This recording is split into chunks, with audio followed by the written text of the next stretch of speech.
Hello दोस्तों, कैसे हैं आप सब। स्वागत है आप सभी का कॉमिक वर्ल्ड चैनल पर। तो चलिए दोस्तों, आज मैं आप लोगों के लिए लेकर आया हूँ डायमंड कॉमिक्स में चाचा चौधरी की कॉमिक, जिसका नाम है चाचा चौधरी और मुर्गी चोर। तो चलिए शुरू करते हैं। मुर्गी चोर। दास, मेरे पेट में चूहे कूद रहे हैं। होला, मैं भी भूख मिटाने की कोई तरकीब सोच रहा हूँ। क्यों ना हम खरैती की मुर्गी चटकर जाएं। पर मुर्गी का चिल्लाना सुनकर उसका मालिक दौड़ा आएगा और हम पकड़े जाएंगे। मेरी ये कौड़ी कमाल दिखाएगी। यह कौड़ी आटे में लपेट कर मुर्गी को खिलाएंगे।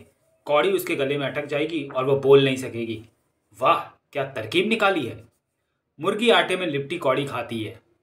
इसे लेकर भाग चलूं। कुछ देर बाद खरैती घर से निकलता है। मेरी मुर्गी कहाँ गई। खरैती जो भी मुर्गी लाता वह गायब होती रही। दास, तेरी घोड़ी ने तो हमारे रोज के खाने का इंतजाम कर दिया। तब खैराती चाचा चौधरी के पास जाता है। चौधरी, हर रोज मेरी मुर्गी गायब हो जाती है। दाल में जरूर कुछ काला है। अपना कान इधर लाओ। जैसा कहता हूं वैसा करो।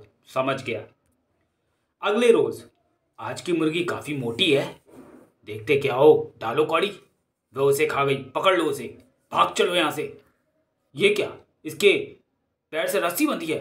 रस्सी का दूसरा सिरा खरैती के पैर से बंधा था। पकड़ा। ओ, मुर्गी को फेंको और सिर पर पाँव रखकर भागो। कहाँ जाते हो। जब इतने दिनों तक मुर्गियां खाई हैं तो कुछ दिन जेल की हवा भी खाओ। अंगारा की चाल। उसे पकड़ो। उस कार में बैठो। चलाओ। चीफ अंगारा खुश होगा। चीफ अंगारा, हम एक शिकार लाए हैं। ह ह। इसकी बीवी को फोन करो कि अपने पति को छुड़ाने की कीमत दे। हेलो, 2 करोड़ ले आओ और अपने पति को ले जाओ। शायद उसकी पत्नी पैसा लेकर आई है। ठाक ठाक। मैं जनरल स्टोर वाला हूँ। चाचा चौधरी ने दाल चावल चीनी चाय का उधार देना है। उसने बिजली का बिल नहीं चुकाया। कपड़ों की धुलाई के पैसे बकाया हैं। इस कंगाल को पकड़ लाए, निकालो सही। बाय। दोबारा गलती नहीं होनी चाहिए। इस बार डबल चौकन्ना रहना होगा। जनाब, क्या टाइम हुआ है। 11:50। क्या ये सही समय है। मेरी घड़ी गलत नहीं हो सकती। 2 लाख रुपए की है। तो आप अमीर आदमी हैं। कोई शक। मेरे पास 15 करोड़ का बंगला, 10 करोड़ का बैंक बैलेंस, इंपोर्टेड कार है, ज्वेलरी इंडस्ट्री वगैरह सब कुछ है। तो फिर हमारी कार में बैठो। चलो चलें अड्डे पर। चीफ अंगारा, ये मालदार आसामी है। तो फिर इसकी पत्नी को 20 करोड़ के लिए फोन करो। रॉकेट, उसे पकड़ कर लाओ। चाचा चौधरी के घर चलो। चाचा चौधरी, डाकू अंगारा ने मेरे पति का अपहरण कर लिया है और वह उसकी आज़ादी की कीमत मांगता है। फिक्र ना करो, वह सही सलामत वापस आएगा। डग डग चलो। इससे पहले कि डाकू बंदर को नुकसान पहुंचाएं, हमें वहां पहुंचना है। लगता है रुपया आ गया। फिरौती की रकम से हम माला माल हो जाएंगे। तुम क्या पैसा नहीं चाहिए। कहाँ है वह। 20 करोड़ रुपया कि मेरे हाथों में आएगा। तो वह कहाँ है। उसमें पैसा। धोखा था। मारो इसे। मच्छरों, जाओ। आओ चलें, घर पर आपकी पत्नी इंतजार कर रही है। ब्लैक की टिकट्स। टिंगो मास्टर, क्या हो गया। क्या किसी से मार पिटाई हो गई। नहीं चाचा जी, मैं क्रिकेट टेस्ट का टिकट लेने गया था। खिड़की पर इतनी भीड़ थी कि कपड़े फट गए। तो फिर टिकट मिला। कहाँ, जब मैं टिकट खिड़की तब पहुंचा सारे टिकट बिक चुके थे। कोई बात नहीं, कपड़े बदल कर आओ, मैं तुम्हें क्रिकेट मैच दिखाऊंगा। वह कपड़े बदल कर आता है। लेकिन चाचा जी, क्रिकेट टेस्ट कैसे देखेंगे, वहां तो सारे टिकट बिक चुके हैं। तुम मैच देखने से सरोकार रखो, लेकिन ब्लैक में नहीं खरीदना। बिल्कुल नहीं। क्रिकेट टेस्ट ग्राउंड के बाहर। मुझे दो 10 वाला 100 में, 10 वाला 100 में। मुझे दो, लो 100 रुपया। भाइयों, मेरे पास टिकट्स हैं सिर्फ 2 और खरीदने वाले बेशुमार। मैं टिकट नीलाम करता हूं। जो सबसे ज्यादा बोली लगाएगा ये उसी के। 100 रुपया, 125, 150, 200, 300, 1000। 1, 2, 3, ये टिकट्स तुम्हारे। ये लो टिकट्स। और ये रही 10-10 के 100 नोटों की गड्डी। आओ टिंगू मास्टर, क्रिकेट टेस्ट देखें। लेकिन आपने वायदा किया था कि आप टिकट्स ब्लैक में नहीं खरीदेंगे। मेरा नाम क्या है। चाचा चौधरी। तो बस, मैं कभी कोई चीज ब्लैक में नहीं खरीदता। मैच देखो। उधर गेट के बाहर वह गड्डी खोलता है। मैं लुट गया। इस गड्डी में ऊपर वाला और नीचे वाला बस 2 10-10 के नोट थे, बाकी सब रद्दी कागज। तुम जैसे ब्लैक मार्केटिए का यही हाल होना चाहिए। चाचा चौधरी की भैंस। वाह, इतवार का दिन और टीवी पर मनोरंजन प्रोग्राम। उठने को जी नहीं चाहता। पोंगलू, देखो, अपने ऊपरी मंजिल के कमरे में चाचा चौधरी टीवी देखने में व्यस्त है। गोंगलू, इससे हमें क्या सरोकार? सरोकार है, क्यों ना बाहर से हम चाचा चौधरी की भैंस लेकर चंपत हो जाएं, मुफ्त का दूध मक्खन खाने को मिलेगा। मगर गोंगलू, भैंस तो रस्सी से बंधी हुई है। रस्सी को खूंटी से खोलकर हम भैंस को लेकर 9 to 11 हो जाएंगे। चाचा चौधरी टीवी देखता रह जाएगा। रस्सी इधर जा रही है, खूंटी भी उधर होगी। रस्सी और आगे जा रही है, शायद खूंटी मकान के पीछे होगी। पता नहीं चाचा चौधरी भैंस को इतनी लंबी रस्सी क्यों बांधता है। रस्सी और भी आगे जा रही है, लेकिन अब ये खत्म होने वाली है। बाप रे! हा हा हा हा हा। चाचा की घड़ी, मुझे लगता है कि आपकी घड़ी खड़ी हो गई है। नहीं तो ये चल रही है, टिक टिक। हा हा हा हा। झूठ, अगर चलती होती तो अब तक कहां की कहां पहुंच गई होती, आपकी कलाई पर ही ना रहती। साबू, आओ चलें, डगडग को शहर का चक्कर लगवा कर आते हैं। जिस तरह मैं बिना व्यायाम के नहीं रह सकता, वही हाल डगडग का है। ओ, वह लड़की मुझे रुकने का इशारा कर रही है। क्या बात है बेटी? मैं मुसीबत में हूं, मेरी मदद कीजिए। उस कार के लोग मेरा अपहरण करना चाहते हैं। रुक, रुका, आओ, बचाओ! अरे छोड़ो उसे। हमारा चीफ फिगोना जो उस कार में बैठा इस लड़की से शादी करना चाहता है। वो बुड्ढा गैंग से मुझे पसंद नहीं। तुम्हें जवाब मिल गया, बाय। हमारा चीफ जिसे पसंद कर लेता है उसे नहीं छोड़ता। लड़की को हमारे हवाले करो, नहीं तो तुम गोली नहीं चला सकते। ओ, हम जमीन से ऊपर उठ गए। मेरे साथियों को छोड़ दो, नहीं तो मैं तुम्हारा सीना गोलियों से छलनी कर दूंगा। ठाक! इंस्पेक्टर, संभालो इन कांकरोचों को। थैंक्स सर, अब तुम्हें कोई परेशान नहीं करेगा। गज्जू और गजाली। ज्वाला, मैं कर्जे से दबा हुआ हूं। लेनदार मेरे लिए मुसीबत खड़ी कर रहे हैं। यह मकान बेच दो, कर्जा उतर जाएगा और मेरे लिए गहने भी बन जाएंगे। यह मकान बुड्ढे बाप के नाम है। शुक्र है कमबख्त बहरा है, वरना हमारी बातें सुन लेता। वह मकान बेचने को मना करता है। खूसट का दिमाग फिर गया है। अगर तुम मुझे गहने बनाकर देने का वचन दो तो एक तरकीब बताऊं, मैं तुम्हें सैर सपाटे पर भी ले जाऊंगा। बुड्ढे को मरवा दूं, तुम इकलौते वारिस हो, बाद में मकान बेच देना। वाह, काम बन गया समझो। गज्जू पहलवान, धंधा कैसा चल रहा है? मंदा है। पिछली बार सड़कें पक्की बनाकर हमने पैरों पर कुल्हाड़ी मार ली। मैं तुम्हें 2 लाख रुपए दूंगा, एक बुड्ढे को मारना है। उसे दिखाओ। वह जा रहा है, मैं उसे रोड रोलर के नीचे देकर पापड़ बना दूंगा। उसकी मौत और मेरी कमाई। साबू, संभल कर, सड़क में घंटे हैं। साबू, उस रोड रोलर को रोको, बस 1 मिनट में उसका काम तमाम। रोको! साबू अपनी मांसपेशियों की सारी शक्ति लगाता है। हु बा! उस बुड्ढे को बचाकर तुमने मौत को दावत दिया है। थप! आओ! पकड़ी, दिखा कमाल। आओ! थक! भागो! चाचा चौधरी, मैं क्षमा चाहता हूं, मुझसे गलती हो गई। बरखुरदार, बुजुर्गों की सेवा करो, मीठा फल मिलेगा। जालसाजी की सजा। अरे धमाके, तुम जेल से कब छूट कर आए? अरे चाचा चौधरी, धमाका सिंह, तुम तो फटीचर थे, फिर ये सूट बूट, ये कार, ये ठाट बाट, मुझे आंखों पर विश्वास नहीं हो रहा। ये सब मेरे शौक की वजह से हुआ। भाई शौक तो हमें भी है, लेकिन हमारी काया पलट नहीं हुई। तुम्हारा ये कैसा शौक है? लोगों को बेवकूफ बनाने का। मैं समझा नहीं। जिस तरह किसी को पान खाने का शौक होता है, किसी को गाना बजाने का और किसी को कविता करने का, उसी तरह मुझे दूसरों को बेवकूफ बनाने का शौक है। सुनो, ये कार मैंने कैसे हासिल की।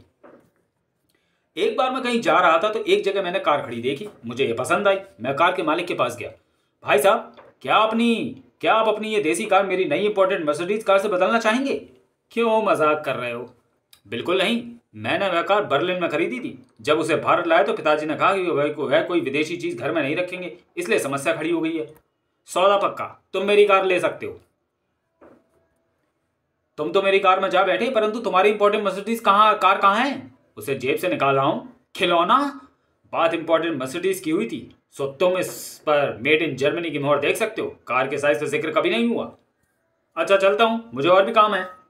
इसी तरह मैंने अपने फटे पुराने कपड़ों के बदले में नया सूट पैंट ले लिया, कोट लिया, जूते टाई और घड़ी भी हथिया लिए। ये तो धोखाधड़ी है। बस अब एक ही चीज की कमी है, रहने के लिए सुंदर सा मकान। धमाके, मेरा कहा मानो, ये जालसाजी छोड़ दो, कहीं लेने के देने ना पड़ जाएं। अगर शान शौकत से रहना है तो चालाकी से काम लेना पड़ेगा। मेरे पास ये खिलौना है, इसके बदले में मैं अब सचमुच की आलीशान इमारत हथिया लूंगा। हा हा। अच्छा चाचा चौधरी, बाय। अगली बार जब हम मिलेंगे तो तुम मुझे भव्य भवन में बैठा पाओगे। ये भवन सुंदर है, इसके मालिक से बात की जाए। कहो महाशय, अपने एक मंजिल भवन को मेरी 2 मंजिल इमारत से बदलोगे? जाओ, मेरा समय बर्बाद ना करो। देखते नहीं, मैं चीनी फिलोसोफर कन्फ्यूशियस की किताब पढ़ रहा हूँ। कन्फ्यूशियस की किताब तो तुम बाद में भी पढ़ सकते हो, मगर 2 मंजिला मकान पाने का चांस अगर हाथ से निकल गया तो दोबारा नहीं आएगा। सच कह रहे हो? बिल्कुल। तो फिर आगे के दरवाजे से अंदर आ जाओ। काम बन गया। रहने के लिए इस भवन से बेहतर और कहाँ होगा। मैं इस भवन का नाम लिख रहा हूँ, देखते जाओ। पेंटर साहब, अब तो मैंने इसी भवन में रहना है, कभी भी देख लूंगा। मैं अंदर चलता हूँ, आप अपना काम जारी रखो। बड़े अजीब अजीब लोग आते हैं यहाँ। आखिर आए भी क्यों ना। यह कार तो धमाके की है, वह यहीं कहीं होगा। चाचा चौधरी, मुझे बचाओ। क्यों धमाकी? क्या रहने के लिए तुझे भवन नहीं मिला? मिला। फिर रो क्यों रहा है? इस भवन में अपनी मर्जी से अंदर आ तो सकते हैं, मगर मर्जी से जा नहीं सकते। मैं फंस गया, मुझे निकालो, मेरी तौबा। 1 मिनट, मैं आगे जाकर देखता हूँ ये भवन है क्या। पागल खाना। लच्छा और कच्छा। आज मौसम कितना सुहावना है। भाई लच्छा, उस लाल पगड़ी वाले को लूटना चाहिए ताकि पैसे आए। कच्छा, तुमने लूटने का टाइम गलत चुना है। लोग सवेरे पार्क में सैर करने आते हैं, शॉपिंग नहीं जो उनकी जेबें भरी हों। लेकिन उस महिला ने ज्वेलरी पहनी है। हाँ, उसके जेवरात काफी पैसों में बिक जाएंगे। सारे जेवर उतार कर रख दो। आओ आओ, भागो। हम उस कुत्ते को दूध पिलाते हैं, जब तक वह व्यस्त होगा हम उस महिला को लूट लेंगे। आओ, अब शिकार के पास जाना चाहिए। जेवर उतारो। जेवर तो नकली हैं, तुम ये कीमती घड़ी ले सकते हो। ठीक है, इसे मेरे हवाले कर दो। यह लूट घड़ी हमें काफ़ी पैसे देगी। तुम्हारी तरकीब काम कर गई दोस्त। कीमती घड़ी के साथ ऐश करो। रुको, घड़ी चुरा कर भाग रहे हो? उस घड़ी में एक माइक्रो डिवाइस फिट है, जिससे तुमने जो बोला वो उस इंस्पेक्टर ने अपने वॉकी टॉकी में सुन लिया। अब कुछ घड़ियां जेल में गिनो। चाचा चौधरी का दिमाग कंप्यूटर से तेज चलता है। मटर पुलाव।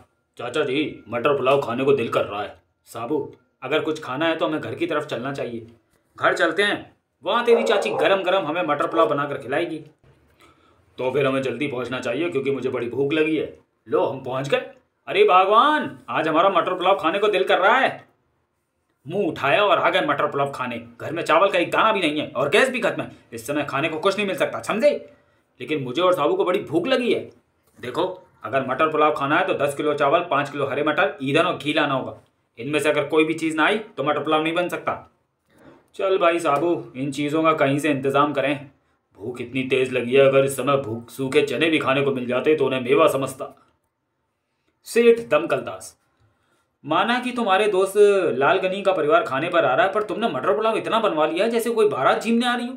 सेठानी, लालगनी का परिवार किसी क्रिकेट टीम से कम नहीं है और वे खाते भी दिल खोलकर हैं, इसलिए इतना खाना उनके लिए बनाना मुनासिब है। ट्रिन ट्रिन, मैं टेलीफोन सुनकर आया। हेलो, क्यों? लालगनी का टेलीफोन था। वह कह रहा था कि अचानक काम पड़ जाने की वजह से आज उसका परिवार खाने पर नहीं आ सकेगा। इतने सारे मटर पुलाव का क्या करेंगे?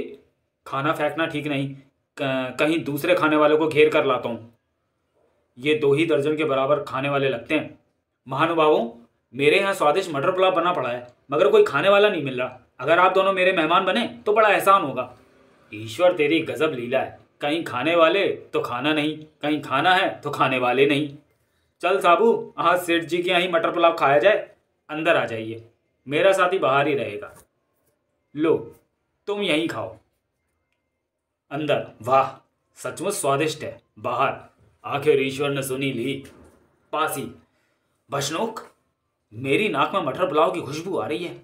जी खूब। करीबी एक लंबा आदमी वह खा रहा है, मेरे हाथ में बंदूक, और फिर वह बदतमीजी से अकेला खाया जा रहा है। मैं उससे वह छीन कर लाता हूँ। क्या तुम मटर पुलाव खा रहे हो ना? हाँ, बड़ा जायकेदार है। वह पूरा बर्तन मेरे हवाले कर दो। 1 मिनट ठहरो, चल दे। लो, टन। साबू, मैंने बर्तन गिरने की आवाज़ सुनी। बर्तन गिरा तो था पर किसी के सिर पर, लेकिन तुम्हारा मटर पुलाव वो मैं खा चुका था। इसे हटाओ।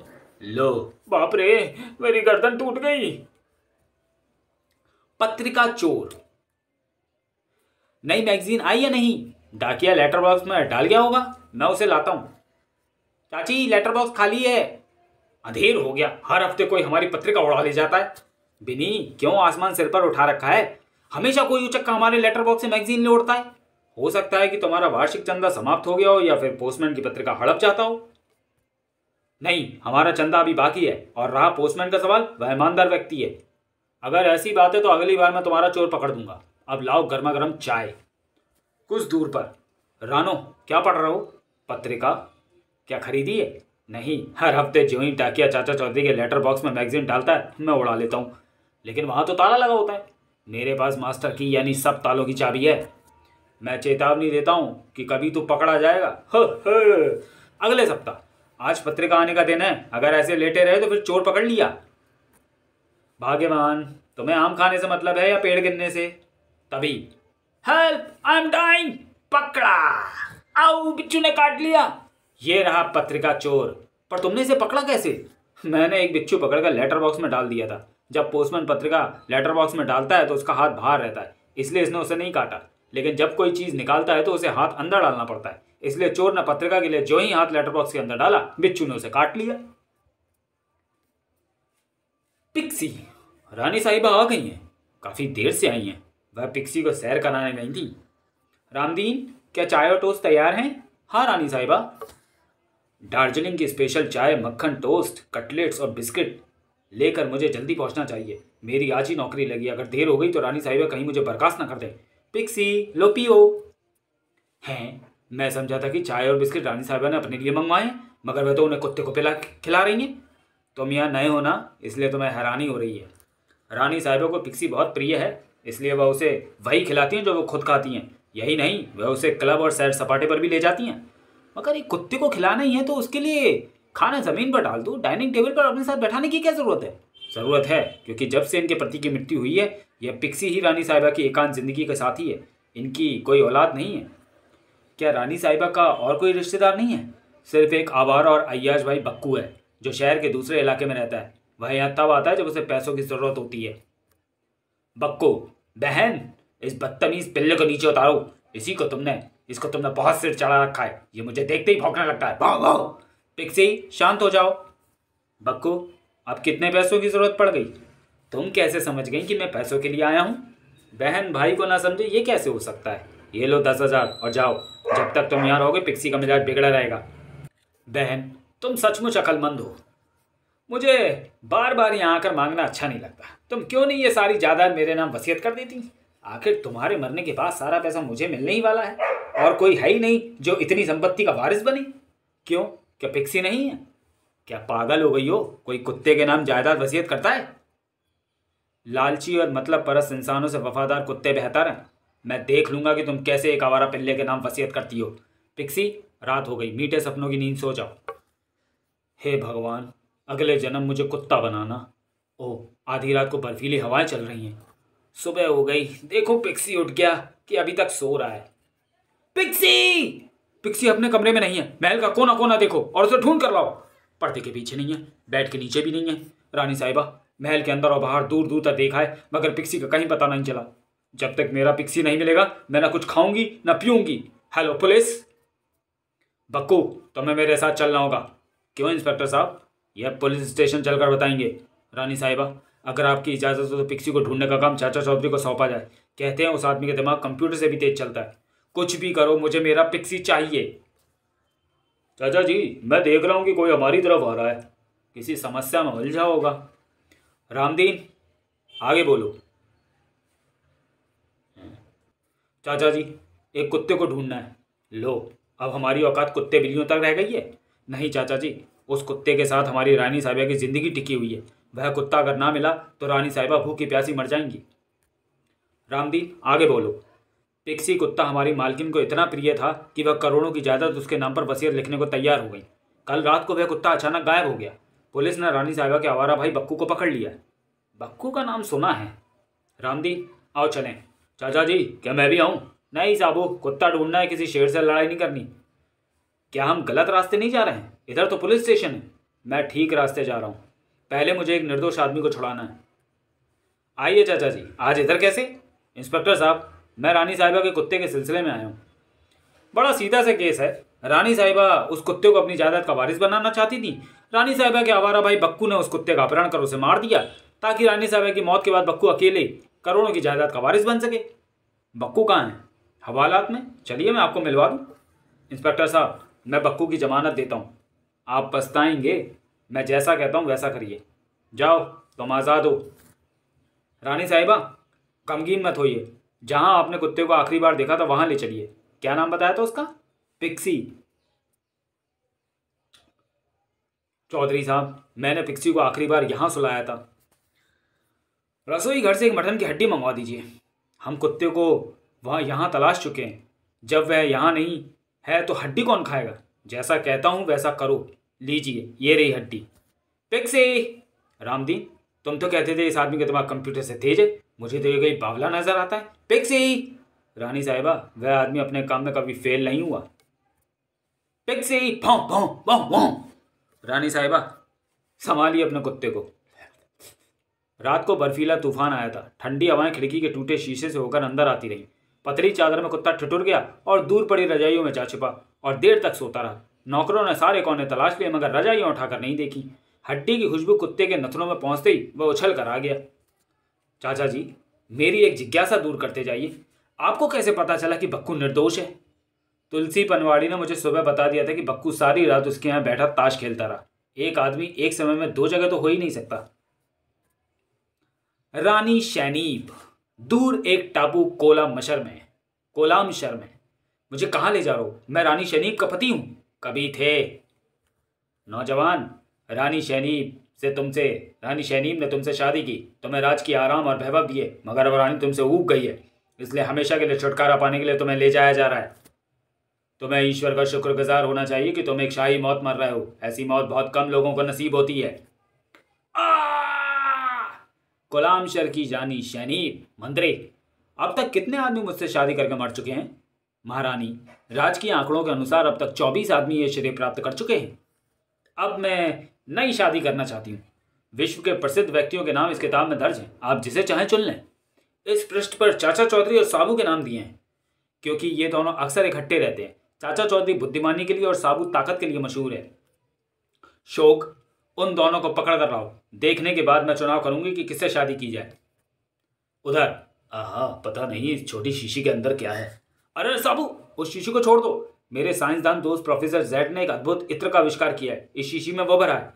यह गधा रोनी सी सूरत लिए घूम रहा है क्योंकि आज इसके मालिक ढोलू कुमार ने डंडों से इसकी मरम्मत कर दी है। मैं इस उदास गधे को यह इत्र सुंघाता हूँ।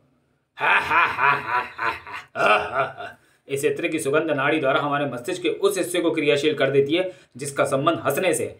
जब तक वह सुगंध उसकी नाड़ी में बसी रहेगी वह गधा हंसता रहेगा।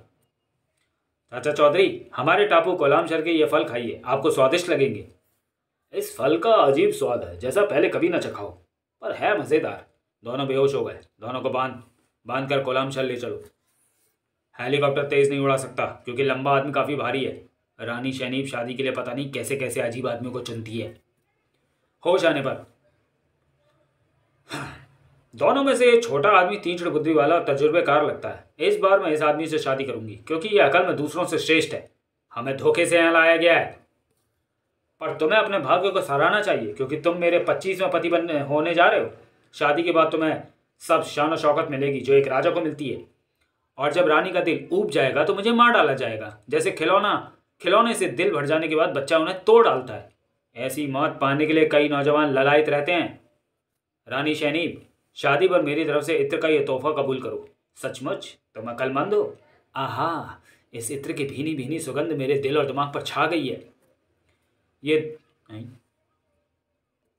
अरे गाइस, ये कहानी तो अधूरी निकली, लेकिन आप लोग समझ सकते हैं इसने शीशी सूंघी होगी, फिर ये हंसने लगी होगी। चलिए नेक्स्ट कहानी पढ़ते हैं। ये भी रिपीट लग रही है। ये है स्मगलर बोगो। पुलिस हमारे घर में, लगता हमारी खैर नहीं। नहीं चाचा जी, उल्टा मैं आपकी मदद लेने आया हूँ। ये फ़ोटो स्मगलर बोगो की है, इसको पकड़ने में हमारी मदद कीजिए। आप अपने जासूस उसके पीछे लगा दीजिए, वे उसे धर दबोचेंगे। हम वह सब करके देख चुके हैं, बोगो चकमा दे जाता है। ठीक है, मैं कोशिश करूँगा। चल भाई दीपू, स्मगलर को पकड़ें। यहाँ खड़े हो जाओ, फिर आने जाने वालों पर निगाह रखो। शक होने पर फौरन उसे पकड़ लो। ठीक है। यह आदमी मुंह छुपाए जा रहा है, जरूर स्मगलर भोगो होगा। रुक जाओ। टोकरी सिर से हटते ही, ओह ये तो अपने पड़ोसी ज्ञानचंद है, लेकिन आप मुंह क्यों छुपा कर जा रहे थे? मैंने बनिए का उधार देना है। हर चेहरा छुपाने वाला स्मगलर नहीं होता। थोड़ी देर बाद, जाओ दीपू उस आदमी को पकड़ लो।